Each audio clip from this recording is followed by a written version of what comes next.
The US New Zealand Rocket Lab company has taken a big step forward in its quest to reuse its launch vehicles by catching one as it fell back to Earth. A helicopter grabbed the booster midair as it parachuted back towards the Pacific Ocean. Joining me now live is astrophysicist and cosmologist at ANU, Brad Tucker. Brad, good to see you. Let's just break this down. They've brought a rocket back from space and they've caught it with a helicopter.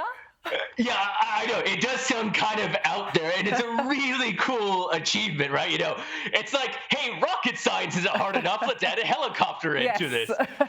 But that's exactly right. So, the whole goal here is to try and capture or reuse that rocket booster. Now, we've seen SpaceX and Blue Origin and other companies launch their rockets, come back down to Earth using thrusters.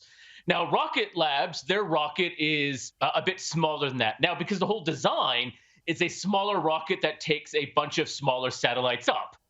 It's kind of like, if you're going across the ocean, you're going to the US or Europe, you'll take a big airplane, but it only flies, once a day. If you have going, say, from Sydney to Canberra or to Melbourne, you may take a smaller airplane, but it flies more often. So these rockets can hopefully go up more often.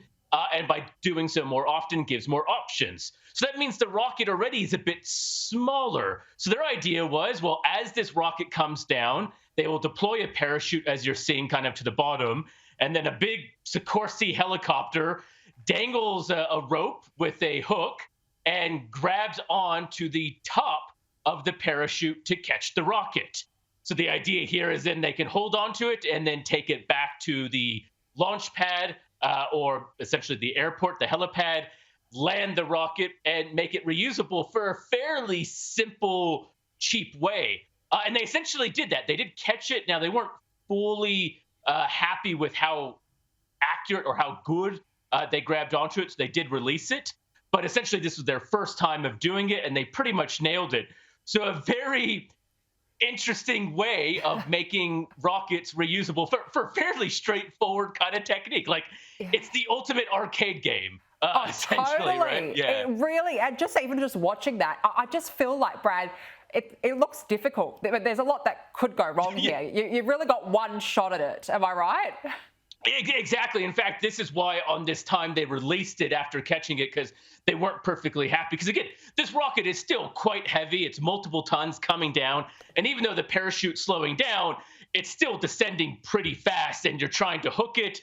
And the helicopter can support plenty of weight. They have a very large Sikorsky helicopter.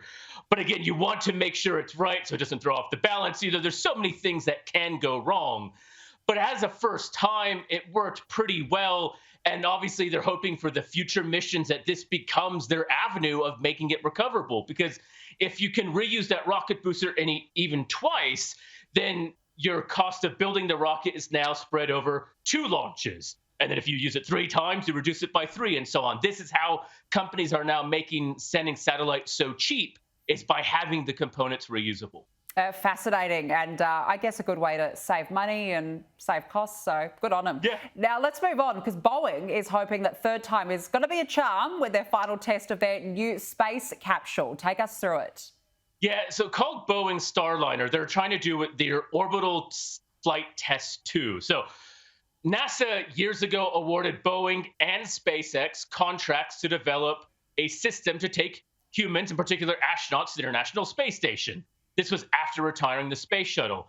Now, both have developed capsules. SpaceX has got their test done and now has had 4 full missions of astronauts go up. We just saw their 4th mission launch a few days ago. Boeing has had twice, and twice they've had problems. On the first time, a computer malfunction meant they didn't reach the perfect orbit. So it was kind of like they launched and almost like merging, except trying to merge into the lane, they merged into the wrong lane. So they never met the space station and came back down. They realized there was a ton of computer problems. They thought they fixed it. Then 8 months ago, they tried again. They had a valve problem essentially filling up, causing a leak. They then didn't even launch that time, took it back, have spent the past 8 months fixing it. NASA and Boeing now believes they fixed it. So they've set a deadline or an aim of 19 May, so just a little over a week now, to do that test. And if they can finally get this test happen, then they can start testing and sending humans hopefully later this year. If they don't, it will be an interesting situation for Boeing, given SpaceX is now obviously already on their 4th mission and being awarded more contracts. And NASA's not going to wait for it to get going if it's not going to be fixed. No, well, they've got a lot of competition, but hopefully third time will be a charm. Yes. Now, NASA has announced a new mission to Uranus and Saturn's moon. It's an interesting one, Brad, because this really is essentially a forgotten planet almost. It kind of is. Uranus has really only had one mission fly by it, and this was the Voyager probes back in the 80s, around 86. Voyager flew by Uranus, and then Voyager 2 flew by Neptune. And we now know Uranus and Neptune are actually very different than Jupiter and Saturn. We all think of them as gas planets, but in fact, we call Uranus and Neptune ice giants. They have a lot of gas, but they also have a lot of ices because of how far they are and how cold they are.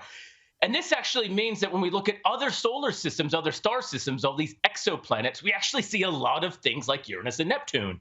So NASA and the scientists said, look, it's about time we go to this planet because we only have a few images of it back from the 80s, and that's it. It's a very interesting place to explore. Let's go do it. And they've also outlined Saturn's moon Enceladus, which after data in the late 2000s showed that, hey, Enceladus, this moon, also appears to be an ocean-rich world where we see ocean geysers erupting underneath, and also another place to look for life. So it's kind of adding to the list of moon exploration sites that we'll see over the next decade or two. But as you said, Uranus has also been the forgotten child of the family, the solar system family, and we'll get some love in the next decade or so.